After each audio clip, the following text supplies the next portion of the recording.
dayga ang Ginoo, bulahan ang tawo nga may kahadlok o pagtahod sa Ginoo, o malipayon nga mutuman sa iyang mga sugo. Bulahan ang tawo nga may kahadlok o pagtahod sa Ginoo, o malipayon nga mutuman sa iyang mga sugo. Ang mga anak sa taong matarong mahimong gamhanan sa ilang yuta, mabulahan gayud ang iyang mga kaliwat. Madato ang iyang pamilya ug magmauswagon siya kanunay. Ang kahayag mudan-ag sa kangitngit alang kanila nga mga maayo, kanila nga maluluyon ug matarong. Bulahan ang tawo nga dili magdumili sa pagpahulak ug dili manlimbong sa pagpatigayon. Dili gayud mapakyas ang maayong tawo ug dili gayud siya hikalimtan.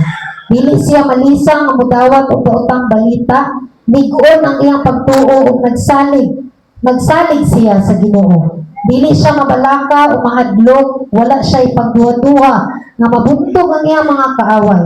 Manginatagong siya sa mga kabus ug walay katapusan ang iyang pagkamatarong. Mahimo siyang gamahanan ug pinahod. Makakita niini ang mga daotan ug maglagot sila. Musilaob sila sa kasuko ug mahanaw, mawagtang ang ilang paglaom hangtod sa kahangturan. Blessed is the one who honors the Lord.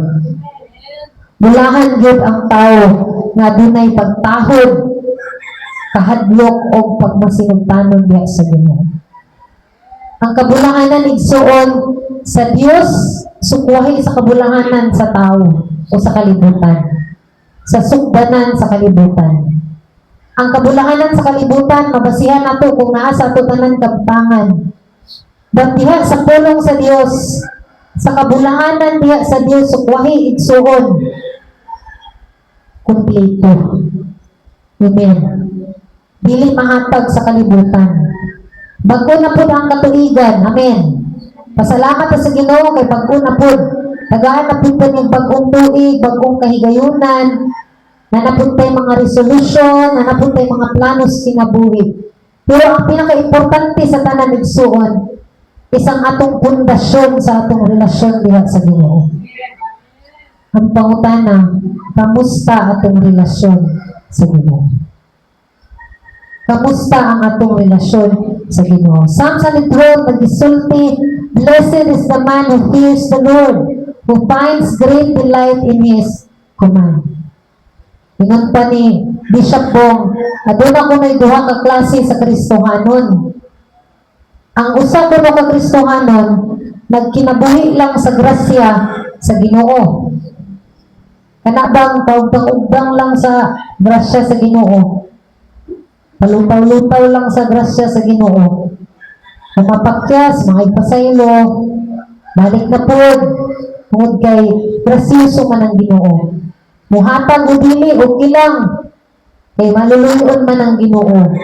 Muna ko sa kaklase sa Kristohanon, na museto lang sa grasya sa Ginoo, sa kaluoy sa Ginoo. Kana bang gi-enjoy lang pagka-Kristohanon nga kinaluyan lang sa Ginoo.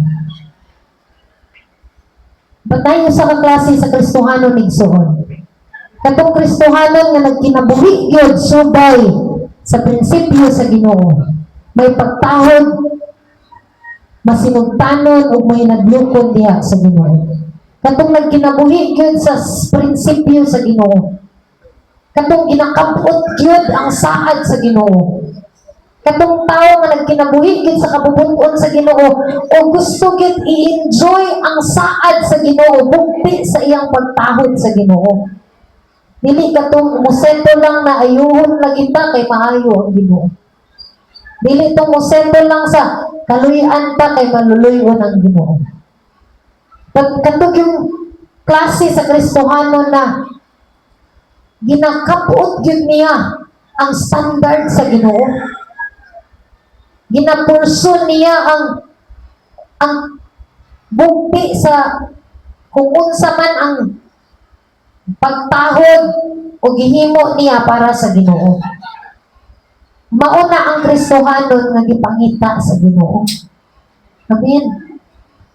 Imo nang challenge nato nini nga katuigan nga niabot igsuon to live a blessed life. Kay mauna ang gusto sa Dios sa matag-usa ka nato. Dili siya gusto na magmalatian pa kay ang Kristohanon nga dunay pagtahod ug pagigugma ug pagmasinugtanon sa Ginoo dili masakiton, dili lisod, dili delikado ang kinabuhi. Kay adunay mga saad ang Dios aton pag-isgutan sa unahan igsoon kining the whole chapter sa 112 igsoon. Mauni ang mga saad sa Dios sa mga tawo nga adunay pagtahod ug masinugtanon diha kaniya. Ingon sa 12:1, bulahan ang tawo nga may kahadlok o pagtahod sa Ginoo o malipayon nga motuman sa iyang sugo. Amen. Bulahan. Ang kabulahanan igsuon naa diha sa pagtahod o sa kahadlok diha sa Ginoo.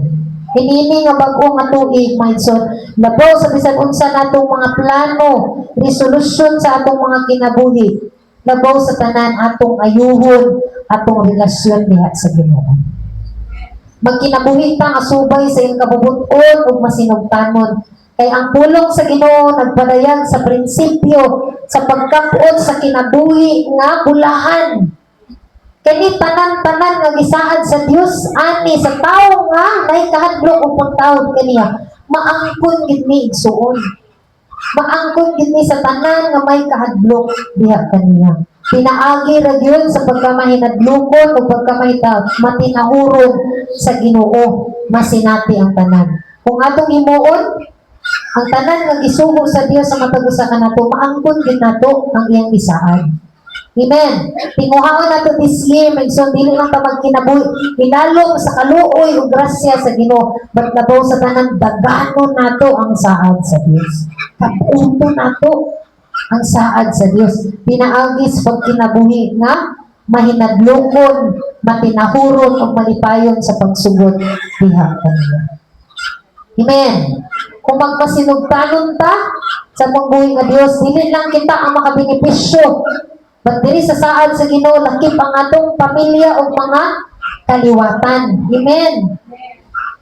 As we start na nga tuig, igsuon 2026, atong ipurso ang kinabuhi nga may kahadlok o pagtahoy pagmasinugtanon diha sa Ginoo. Dili ta mo settle sa gikaluy-an lang ta sa Ginoo.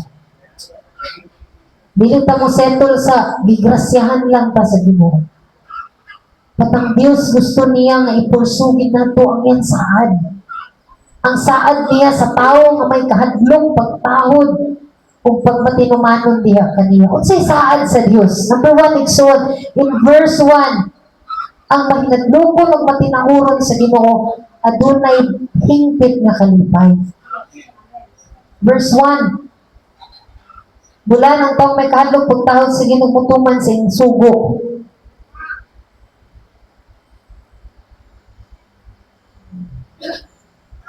Ang kahadlok sa Ginoo igsuon dili ni siya ingon nga magpalayo ta diha niya.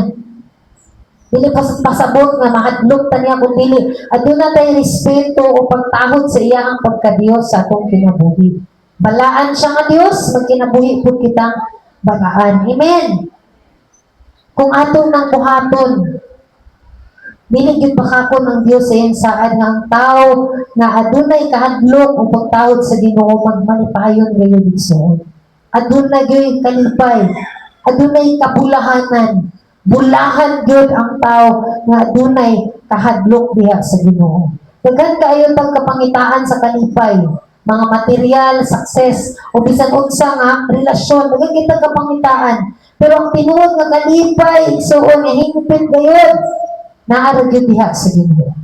Naaragyod diha sa pagkamahinadlokon diha sa Ginoo. So, kalipay o kalinaw nga di matugkad ani nga kalibutan igsoon. This year, mulawig ta, mubaklay ta sa kinabuhing Kristohanon nga dunay gikahadlok pagtahod sa Ginoo aron maangkon nato ang hingpit na kalipay. Amen. Ikaduha, na panalangin igsoon. Ningon diri, verse 2 and 3, blessing sa pamilya igsoon. Adunay panalangin diha sa pamilya. Madato ang iyang pamilya kung pagmauswagon siya kanunay Ang mga anak sa taong matarong mahimong gamhanan sa ilang yuta, mabulahan gayud ang iyang mga kaliwat, madato ang iyang pamilya ug magmauswagon siya. Amen. Kinsay gusto diri mauswag sa kinabuhi? Kinsay gusto diri nga madato kitang tanan igsuon man sa Dios? His children will be mighty in the land. Amen. Ang atong pagmasinugtanon ug pagtuman sa Ginoo dili lang para sa atong nga benepisyo, pag para po sa atong pamilya ug sunod nga henerasyon igsuon. Ang atong pagkinabuhing matarong mahimong panulundon sa atong mga anak ug mga kaliwatan sa umaabot. Amen. Mahimong testimonya sa atong mga anak ang atong pagkinabuhi. Ang blessing sa Ginoo dili lang para sa atong karon kundi para sa atong umaabot na generation igsuon. Sa atong pagtuman, sa atong pagtahod, sa atong pagkinabuhi nga balaan, pagkinabuhi nga masinugtanon sa Ginoo, dili lang ni taman karon nga naay blessing nga moabot sa ato paglabaw sa tanan sa umaabot na generation sa atong mga anak. Flow lang na siya giya igsuon. Nato mga anak mosunod gid sa ato di na kinahanglan nga ato pang birahon, ato pang tukson, ato pang sakmiton para mosunod sa Ginoo. Matang kinabuhi sa tawo nga matarong ug nagkinabuhi nga may nadlubon sa Ginoo, naagid ang panalangin sa Dios sa mga anak, naagid sa kaliwatan, makita kung manifest yun ang saad sa Dios, ang mga bukti sa Dios diya sa mga kaliwatan o sa mga anak igsoon. Let's live a life nga mahimong ligasiya sa atong pamilya, mga anak. Kay mag-unsa man ta karon kung moabot pud nato nga generation dili gyapon magmatinaoron sa Ginoo. Walang gihapoy kahimuan so. At atong pagkinabuhi karon usa ni kapuhunan nga ang atong umaabot nga generation puhon musunod gyud sa mga maayong pagkinabuhi, pagtahod diha sa Ginoo. Amen. Ikatulo nga panalangin sa pagkinabuhing matarong o matinahoron o masinugtanon sa Ginoo, mahimong dato. Amen. Muuswag ang kinabuhi. Mahimong dato, mangginatagon o provided diha sa Ginoo. Verse 3 to 5, ingon dira madato ang iyang pamilya ug magmauswagon siya kanunay. Ang kahayag mo dan-ag sa kangitngit alang kanila nga maayo, kanila nga maluluyon o matarong. Bulaan ang tao dili magdumili sa pagpahulam o dili manlimbong sa pagpatigayon. Amen. Ang tao nga dunay pagtahod sa Ginoo makahatag o dili usab makulangan igsuon. Provided and makahatag. Ang tao nga may pagtahod sa Ginoo, kahadlok o pagkamasinugtanon sa Ginoo, dili gid mahubsan. Dili gid makulangan, dili gid magutman, makahatag pagyud nga generous sa uban. Amen. Munang saad sa Ginoo, ang mga tao dili lang i-bless materially, but i-bless pagid sa Ginoo sa tanang aspeto sa kinabuhi. Mahimong generous o matinabangon. Good will come to those who are generous and live freely. Makapahulam pa, makapabaylo pa sa uban igsuon, dili mahubsan. Mahimo tang daluyanan, channel sa panalangin ngadto sa uban igsuon. Ang pagkamang hinatagon usa ka marka sa tawo nga adunay kahadlok diha sa Ginoo. Mao gining timailhan sa tawo nga may kahadlok o pagtawod sa Ginoo, kining tawo nga manghinatagon igsuon. Ang iyang kasing-kasing dili selfish, pero willing na mutabang adto sa uban. This year, igsoon 2026, himo na tong channel sa panalangin ang atong tagsatag sa kakinabuhi. Pinaagi sa pagtahod